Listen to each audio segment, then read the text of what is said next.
Shalom Bapak Ibu, Saudara-saudari yang terkasih di dalam Yesus Kristus.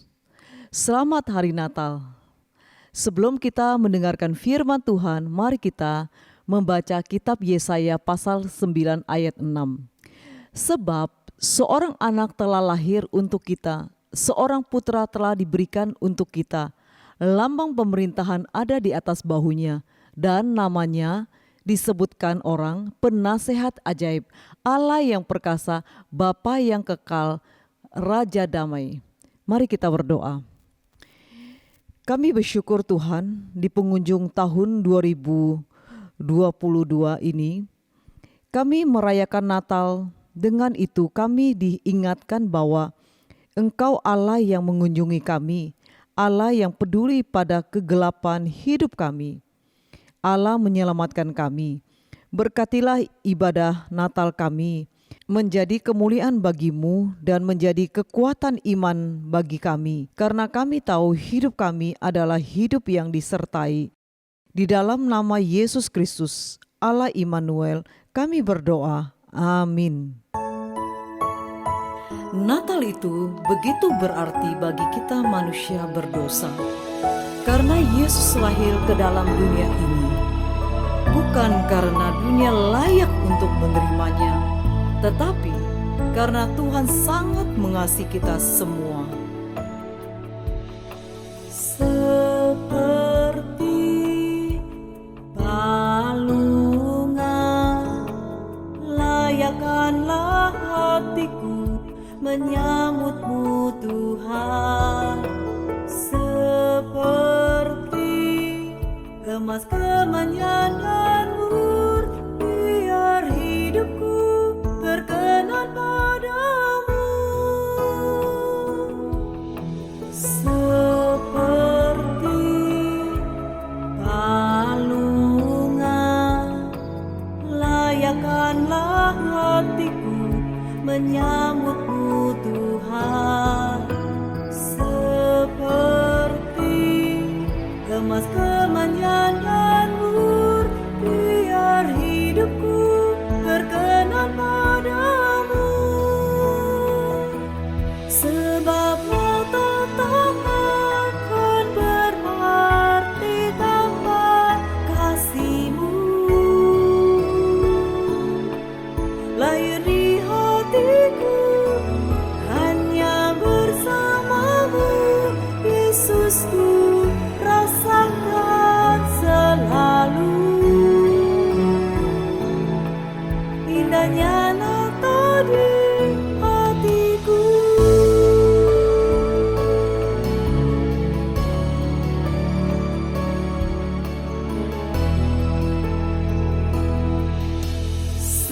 Seperti balungan, layakkanlah hatiku menyambutmu Tuhan. Seperti emas kemenyan dan mur, biar hidupku berkenan padamu. Sebab Natal akan berarti tanpa kasih-Mu. Lahir di hatiku hanya bersama-Mu, Yesusku, rasakan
Mari kita bersama-sama doa Bapa kami yang di sorga.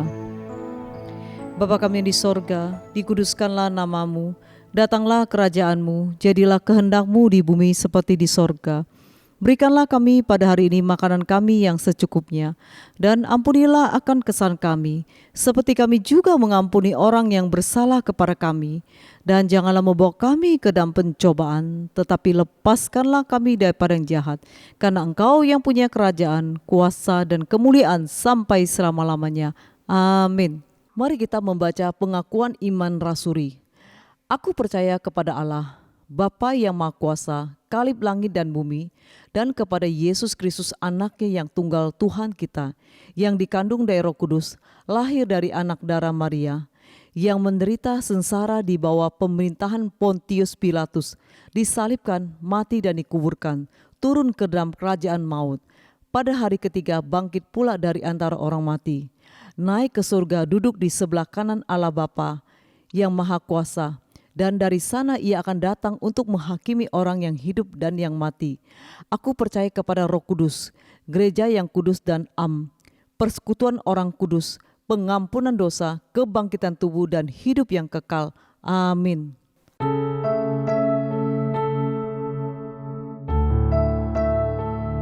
Selamat pagi saudara-saudara kasih Tuhan. Sebelum kita mendengar kebenaran firman Tuhan, selamat hari Natal di tahun 2022. Marilah saudara, kita akan mendengar kebenaran firman Tuhan. Kita berdoa. Bapa kami yang surga, kami mengucap syukur atas kasih Tuhan, di mana pada hari ini kami semua memperingati hari kelahiran Engkau di dalam dunia ini, untuk menyelamatkan kami dengan kasih-Mu dan kemurahan-Mu. Dan kira Tuhan membuka hati kami pagi ini untuk mendengar sabda firman-Mu. Sertai kami, Roh Kudus tolong kami.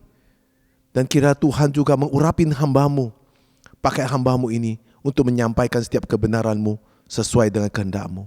Berfirmanlah kepada kami siap untuk mendengar. Kami berdoa di dalam nama Tuhan Yesus Kristus. Amin. Saudara kasih Tuhan, pada pagi ini, jika Tuhan menanya pada saudara, apa yang saudara butuhkan pada hari ini? Setiap hari kita menanya Tuhan, apa yang kita bisa kerjakan untuk Tuhan. Tapi khusus Natal ini, Tuhan ingin memberikan hadiah kepada saudara. Tuhan bertanya kepada saudara, apa yang saudara minta dari Tuhan? Saudara diberi waktu untuk merenungkan. Saudara mintalah kepada Tuhan pada pagi ini, di hari Natal, hari yang indah ini.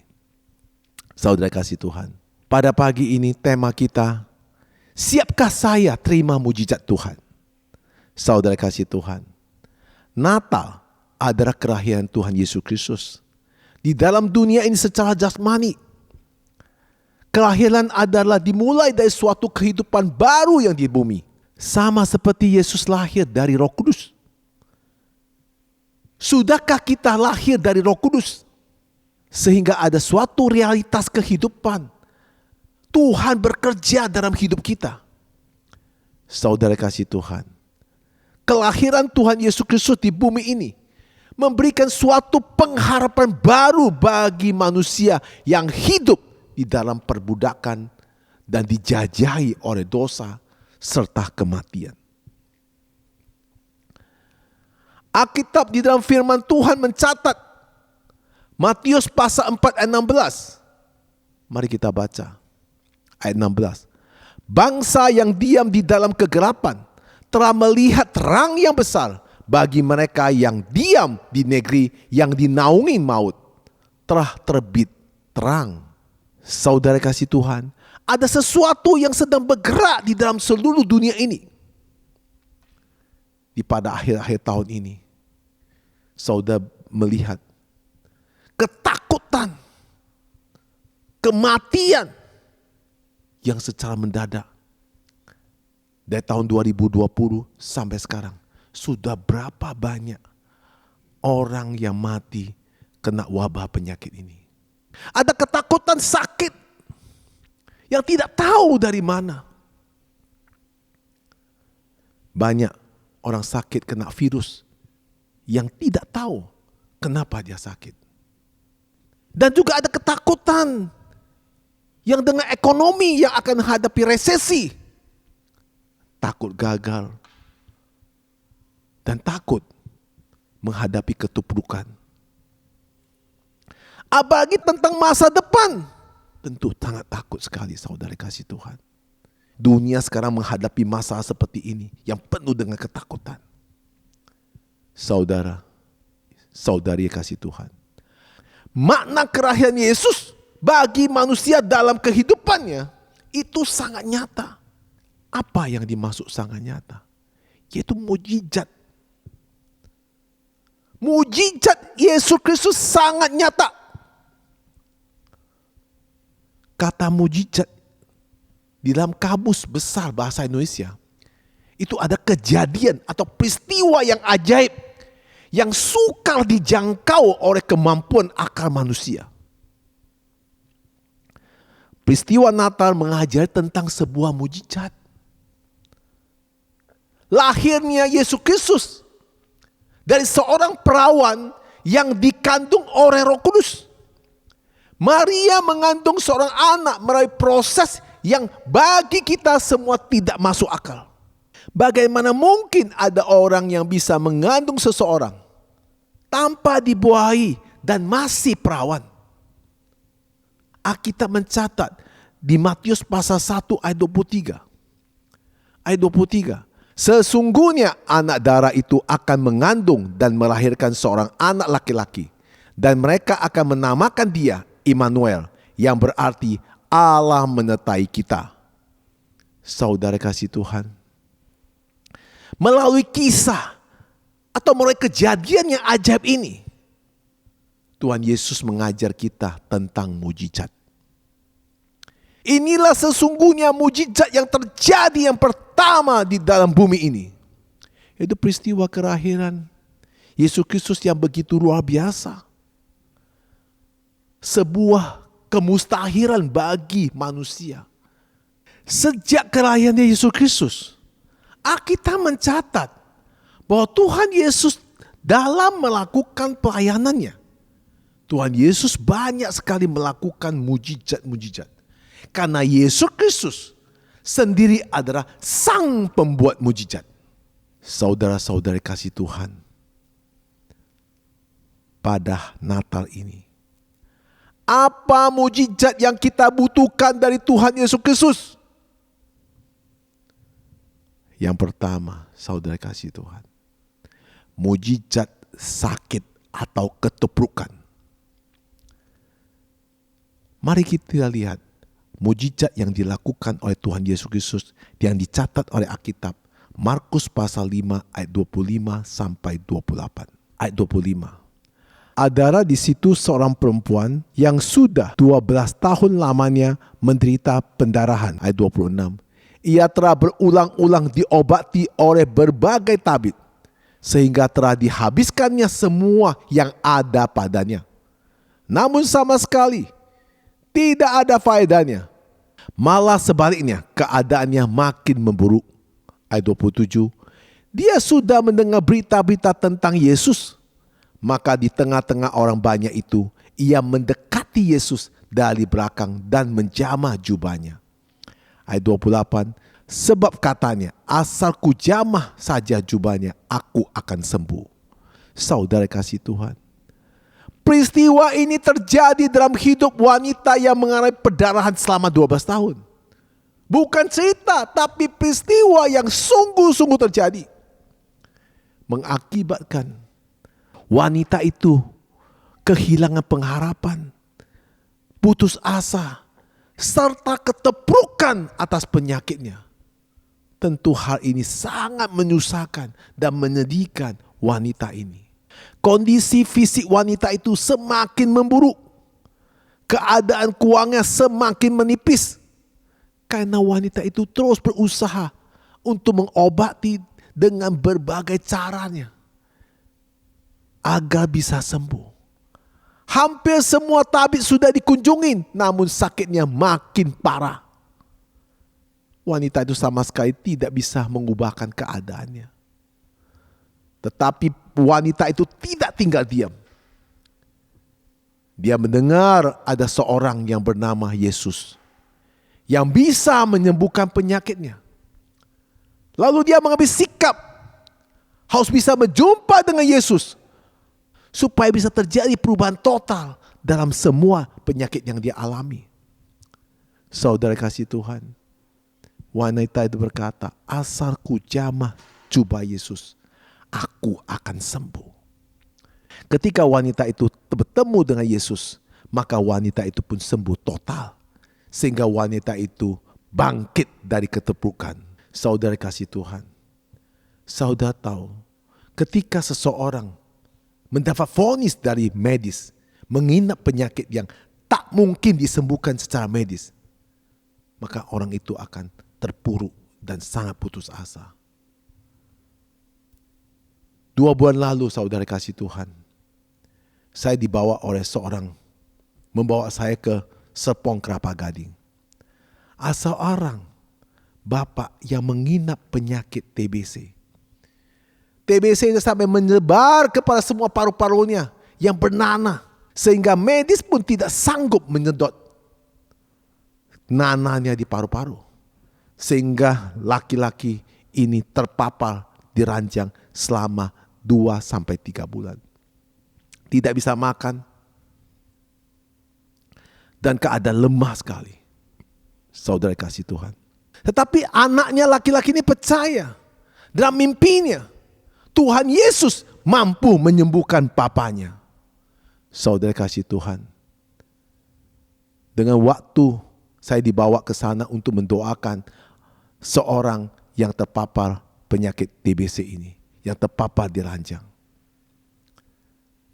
Saya sebagai hamba Tuhan, saya pun takut karena penyakit TBC bisa menular. Akhirnya saya harus pakai masker 2 lapis. Untuk mencegah supaya saya tidak tertular oleh TBC-nya. Sampai di sana, laki-laki ini terpapar di ranjang. Akhirnya saya doa. Saya bertanya kepada laki-laki yang sakit terpapar di ranjang. Percaya gak hari ini Tuhan Yesus akan menyembuhkanmu? Laki-laki terpapar di ranjang, dia katakan, saya percaya Tuhan Yesus akan menyembuhkan saya. Ketika saya doa, dan saya doa Bapa kami surga. Setelah itu saya buru-buru turun ke bawah. Karena saya takut sekali.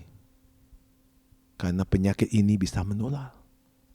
Apa yang terjadi saudara?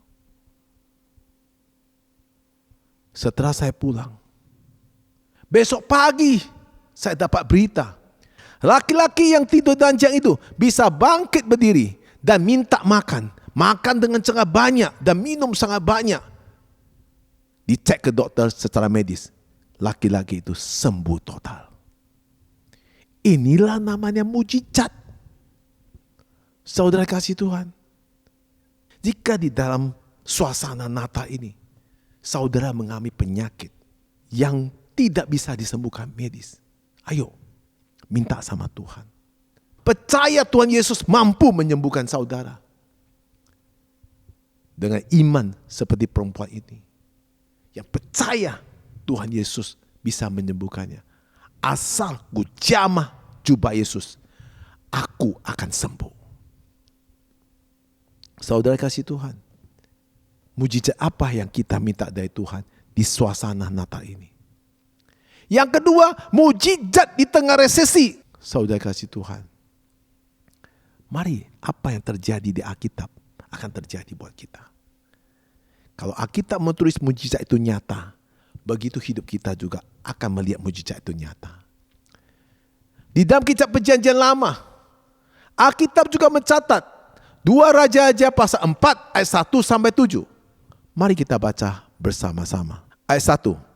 Salah seorang dari istri-istri para nabi mengadukan halnya kepada Elisa sampai berseru, hambamu, suamiku sudah mati dan engkau ini tahu.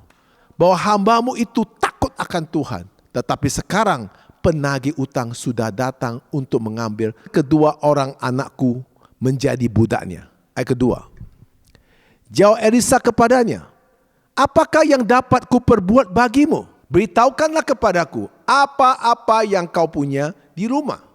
Berkatalah perempuan itu, hambamu ini tidak punya sesuatu apapun di rumah, kecuali sebuah buli-buli berisi minyak. Ayat ketiga, lalu berkatalah Elisa, pergilah mintalah benjana-benjana dari luar daripada segala tetanggamu. Benjana-benjana kosong, tetapi jangan terlalu sedikit. Ayat keempat, kemudian masuklah, tutuplah pintu sesudah engkau dan anak-anakmu masuk. Lalu tuanglah minyak itu ke dalam segala benjana. Mana yang penuh, angkatlah. Ayat kelima, pergilah perempuan itu daripadanya. Ditutupnyalah pintu sesudah ia dan anak-anaknya masuk. Dan anak-anaknya mendekatkan benjana-benjana kepadanya. Sedang ia terus menuang. Ayat ke-6, ketika benjana-benjana itu sudah penuh, berkata perempuan itu kepada anaknya, dekatkanlah kepadaku sebuah bencana lagi. Tetapi jawabnya kepada ibunya, tidak ada lagi bencana. Lalu berhentilah minyak itu mengalir. Ayat ke-7, kemudian pergilah perempuan itu memberitahukannya kepada abdi Allah. Dan orang ini berkata, pergilah, jualah minyak itu, bayarlah utangmu, dan hiduplah dari lebihnya, engkau serta anak-anakmu. Saudara dikasihi Tuhan, di mana firman ini mencatat janda ini mendapat pemulihan, kelimpahan dan peterobosan yang luar biasa. Yang awalnya sudah resesi yang sangat-sangat terpuruk. Penagih utang sudah datang. Saudara. Dan ayat-ayat yang baru kita baca saja, banyak yang kita bisa simpulkan. Apa yang dilakukan janda ini? Saudara dikasihi Tuhan. Janda ini mempunyai 2 anak yang mau diambil. Karena waktu zaman itu anak laki-laki sangat berharga. Ketika Anda gak bisa bayar utang, anak itu diambil. Nah saudara dikasihi Tuhan. Yang kita baca, Elisa itu adalah gambaran Tuhan. Janda itu adalah kita sebagai umat Tuhan. Dengan kondisi yang sangat menyeramkan, kondisi yang sangat-sangat menakutkan. Karena utang tidak mampu dibayar. Saudara dikasihi Tuhan. Janda ini tidak putus-putus asa. Meskipun dia mengalami situasi yang sangat berat, sangat tertekan. Tapi janda ini punya tujuan yang tepat. Janda ini tahu kemana dia harus berharap. Dia datang kepada Tuhan. Ini penting. Ketika kita menghadapi permasalahan, menghadapi keterpurukan ekonomi, menghadapi utang. Saudara, jangan datang kepada manusia. Ingat Sang pembuat mujizat, yaitu Tuhan kita Yesus Kristus. Jangan putus asa. Karena di dalam Tuhan ada pertolongan. Di dalam Tuhan ada pengharapan. Di dalam Tuhan ada jalan keluar. Di dalam Tuhan Yesus adalah Sang pembuat mujizat. Ada pemulihan. Saudara kasih Tuhan, ketika kita datang kepada Tuhan Yesus dengan mengaku semua permasalahan kita, Tuhanlah yang berdaulat akan bermurah hati. Tuhanlah yang berkuasa akan memberikan pertolongan kepada saudara dan berikan jalan keluar kepada saudara. Apa yang dialami janda ini tentu akan berlaku untuk kita. Karena janda ini adalah gambaran umat Tuhan. Elisa adalah gambaran Tuhan. Saudara coba merenungkan lagi lebih tajam. Elisa tanya kepada janda ini, apa yang saya bisa lakukan untuk kamu? Janda itu berkata, hambamu ini tidak punya suatu apapun di rumah kecuali sebuah buli-buli berisi minyak. Lalu Elisa berkata kepada janda, pergilah, minta bejana-bejana dari luar. Bahkan pada segala tetanggamu minta bejana yang kosong. Jangan terlalu sedikit. Luar biasa ini kalimat. Kemudian masuklah, tutup pintu. Dan sesudah itu, engkau dan anak-anakmu masuk, lalu tuangkan minyak itu ke dalam bejana itu. Mana yang penuh, angkatlah. Saudara lihat, minyak dituangkan ke dalam bejana satu ke satu lain. Dari mana minyak itu datangnya? Gak masuk akal, saudara kasih Tuhan. Itulah mujizat. Yang luar biasa, saudara, harus kita garis bawahi. Janda ini tidak berargumentasi dengan Nabi Elisa. Saudara, ini penting, saudara. Ketika Tuhan mau lakukan mujizat buat saudara, jangan pakai logika, saudara. Saudara taat saja. Apa yang diperintahkan Tuhan, lakukan saja. Jangan ambil pusing. Janda ini mengalami mujizat, saudara juga akan mengalami mujizat. Amin, saudara. Saudara, sayang sekali Tuhan mau nolong kita. Kadang-kadang kita suka kurang percaya. Karena apa yang diperintahkan Tuhan tidak masuk akal. Cara Tuhan sangat sederhana, saudara kasih Tuhan.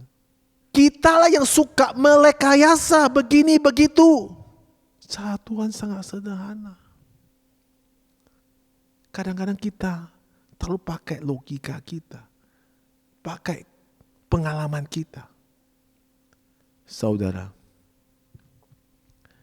saya akan berikan satu kesaksian kepada saudara. Saya ada satu jemaat yang hidupnya benar-benar keterpurukan luar biasa. Dia berkata kepada saya, Pak Pendeta, rasanya saya tidak mungkin lagi untuk mempertahankan rumah tangga saya. Karena rumah saya kontrak sudah habis, saya tidak mampu bayar. Dan anak-anak sekolah pun tidak mampu saya bayar. Saya akan menyuruh istri saya pulang ke kampung sementara. Dan saya sendiri di Jakarta untuk cari jalan keluar. Sedangkan istri saya dan anak-anak saya akan saya kirim pulang ke kampung, ke rumah orang tuanya. Saya berkata kepada jemaat saya, tidak sampai terjadi begitu. Yang penting kamu lakukan pekerjaan Tuhan. Pekerjaan Tuhan kamu taat lakukan. Apa yang terjadi oleh janda ini akan terjadi dalam hidup kamu.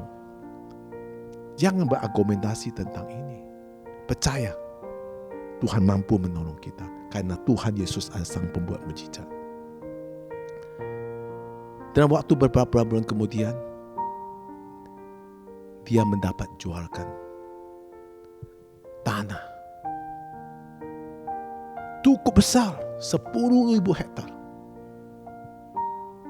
Saudara bayangkan, komisinya cukup besar. Tetapi pada saat mau tanda tangan MOU antara pembeli kepada penjual, notaris pun memanfaatkan untuk menggagalkan transaksi itu. Notaris menawarkan tanah dia lebih baik daripada apa yang mereka mau transaksi. Tentu si pembeli menjadi ragu. Karena tanah yang mau dibeli ada penawar yang lebih baik. Sehingga mereka mempenting tanda tangan, mereka pulang kembali Jakarta.